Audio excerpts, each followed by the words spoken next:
भोलेनाथ के ऊपर कभी भी कोई भी वस्तु, भोलेनाथ हमेशा ऐसे देवता हैं कि इस सृष्टि के अंदर भोलेनाथ की 3 पूजा होती है। जितने भी देवता हैं सबकी एक ही पूजा होती है, सात्विक पूजा। जी गुरुदेव। लेकिन भोलेनाथ ऐसे हैं जिनकी 3 पूजा होती है। भोलेनाथ ने सृष्टि को 3 गुणों से रचा, त्रिगुणी सृष्टि है ये, त्रिगुणी माया से सृष्टि रची है 3 गुणों से। 3 गुण कौन से? सतोगुण, रजोगुण, तमोगुण। तो भोलेनाथ एक ऐसे देवता हैं जिनकी 3 पूजा होती है, सात्विक, राजसी और तामसी। सात्विक पूजा में भोलेनाथ को दूध, दही, घी, शक्कर, फूल पत्ती, बिलपत्र, फल फ्रूट इत्यादि चढ़ते हैं जी।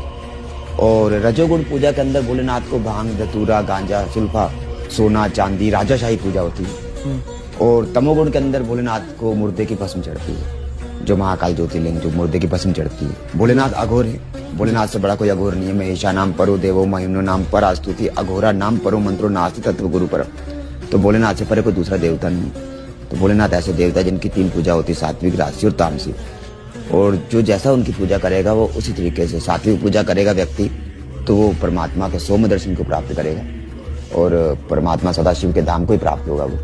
और अगर वो रजोगुण पूजा करता है तो वो राजाशाही पूजा होती है, जिससे वो मनुष्य को धन धान्य से, जमीन से संबंधित कर्म उनके पूर्ण होते हैं। और तमोगुण पूजा के अंदर भोलेनाथ को मुर्दे की भस्म चढ़ती है। तो अगर उसके अंदर वो सम्मिलित होता है, जैसे कि भारत के अंदर कामरू की कामाक्षी, मदुराई की मीनाक्षी, रामेश्वरम की शयन आरती, काशी विश्वनाथ की मंगला आरती और महाकाल की भस्म आरती। जी गुरुदेव। नारी वर्जित है भस्म आरती, दर्शन नहीं करती, सिर्फ नर ही दर्शन करता है भस्म आरती के। और अगर उस जगह पर नारी भी है तो वहां पर माताराम पर्दा लग कर लेती हैं। भोलेनाथ क्या है? दिगंबर स्वरूप है ना, क्वचित दिगंबरे मनो विनोद में तो वैसे नहीं। भोलेनाथ दिगंबर स्वरूप है, भोलेनाथ को बबूत रमता है तो भोलेनाथ दिगंबर स्वरूप है।